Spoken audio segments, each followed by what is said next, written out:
क्या वो हमारे रोजगार छीन लो इसके लिए वोट दे रहे हैं? विमेन के अगेंस्ट जो वायलेंस है पिछले 5 साल में डबल हुआ है। कह रहे हो कि 7 सेकंड में अपना वोट चेक कर लो। ये भारत अगर सबसे बड़ी लोकशाही है तो ये दुनिया की सबसे बड़ी डकैती है। इलेक्शन कमीशन को क्या दिलचस्पी है बार बार वो एक्सप्लेनेशन देने की, और बार बार ये क्या दिलचस्पी है? जहाँ पे मजदूर परेशान है, किसान परेशान है, छात्र नौजवान परेशान है, खिलाड़ी परेशान है, सब परेशान है। तभी कह रहा है 400 पार। कौन सा एफिशिएंसी है जिसकी वजह से आपको टाइम और मल्टीप्लाई कर रहा है? तो जो बूथ कैप्चर करते थे ईवीएम कैप्चर कर रहे हैं। ईवीएम कैप्चरिंग भी हो रही है, टेम्परिंग भी हो रही है, कैप्चरिंग भी हो रही है। तो ये तानाशाही इलेक्शन कमीशन की है, और वो भी सरकार के इशारे पर। ईवीएम से आजादी का आंदोलन है, नहीं तो डेमोक्रेसी जो है आपका हाईजैक है। जब संविधान बना था, लागू हुआ था, उस समय भी इन्होंने कहा था कि संविधान को हम नहीं मानते और मनुस्मृति हमारा संविधान है। वो आपने कॉन्स्टिट्यूशन का जो है ना शुरुआत जो है ना अल्लाह अकबर से, जय श्री राम से नहीं किया। Be the people of India, हम भारत के लोग।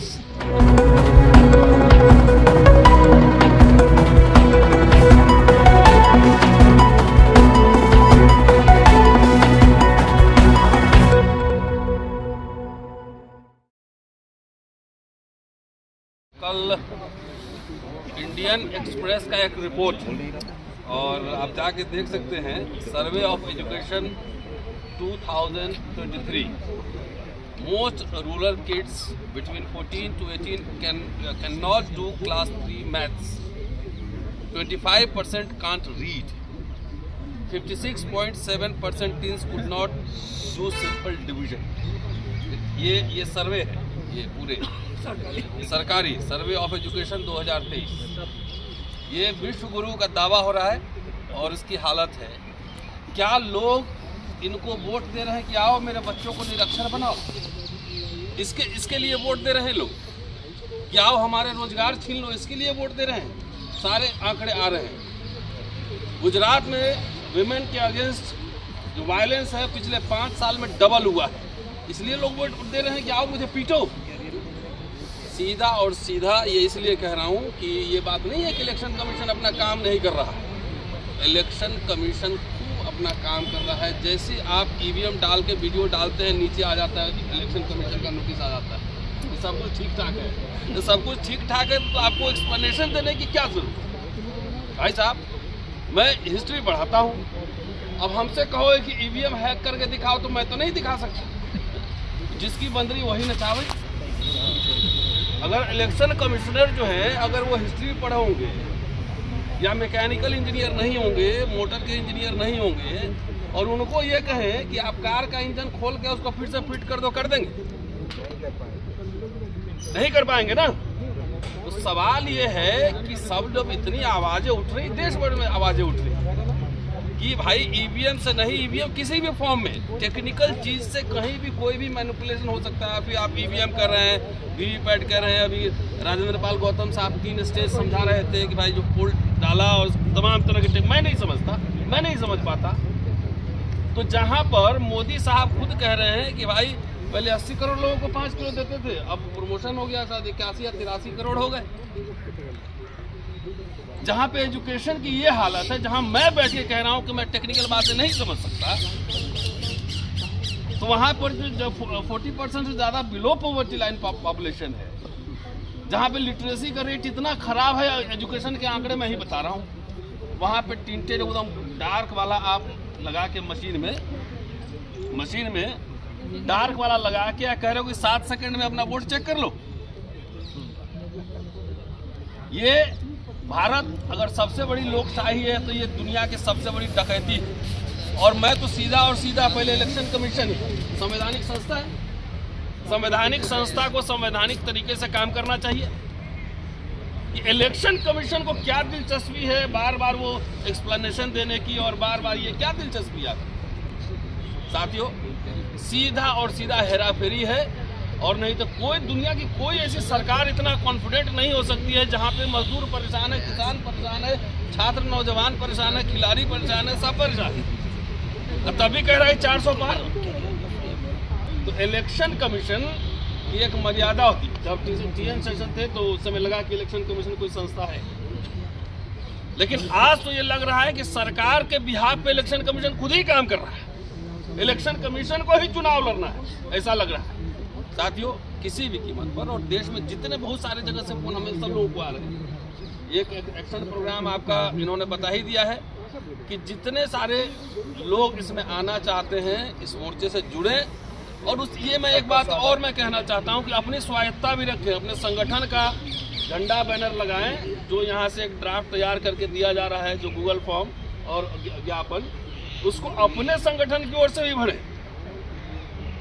ये this is a people's movement. ये कोई कॉपीराइट लेके हम लोग नहीं बैठे हुए। इसी तरह रोस्टर की लड़ाई हम लोगों ने जीती थी कि इसको लोगों का आंदोलन बनाया था। ये सब आप ही का, आप अपने अपने झंडा बैनर लगाओ। तो इसीलिए मैं ये अपील भी है, 2 दिन बाद वो नंबर ठीक होकर शायद दूसरा नंबर रिलीज करेंगे, तो वही नहीं, यही नंबर यही रहेगा, यही नंबर है। तो कुछ टेक्निकल एरर है, वो ठीक हो जाएगा, उसके बाद यही नंबर रहेगा।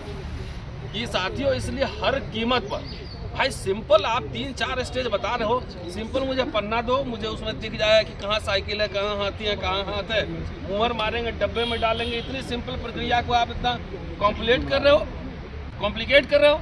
अब आपका कोई भी आर्गुमेंट यहाँ पे चलेगा नहीं। क्या होगी? एफिशिएंसी। तो एफिशिएंसी का है, आप मान लो कि 30 दिसंबर को आप इलेक्शन कहीं एक वोट हुआ, पहला चरण, और 7वां चरण हुआ 28 जनवरी को, और रिजल्ट ला रहे हैं 7 फरवरी को। तो कितना 37 दिन का प्रोसेस तो हो गया ना, 37 दिन का प्रोसेस हो गया।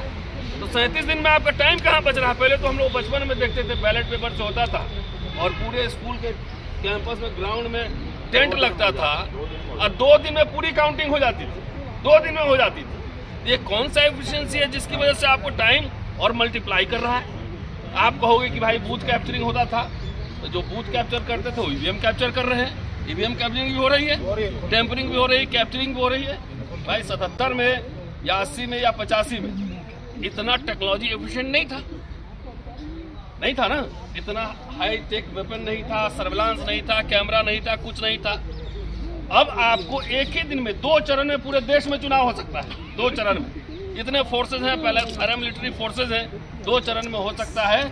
1 हफ्ता के अंदर रिजल्ट भी आ सकता है, 1 हफ्ता के अंदर। और दूसरी बात, लोकशाही में सबसे इंपॉर्टेंट सिटीजन है। जब लोगों को चुनाव का रिजल्ट लाने की हड़बड़ी नहीं है कि हमें आज ही चाहिए, तो इलेक्शन कमीशन को इतना हड़बड़ी क्यों है? जब हम कहा कहें, हम करके ठीक है 10 दिन बाद ही आएगा, लेकिन अच्छे से काउंट कर लो जी।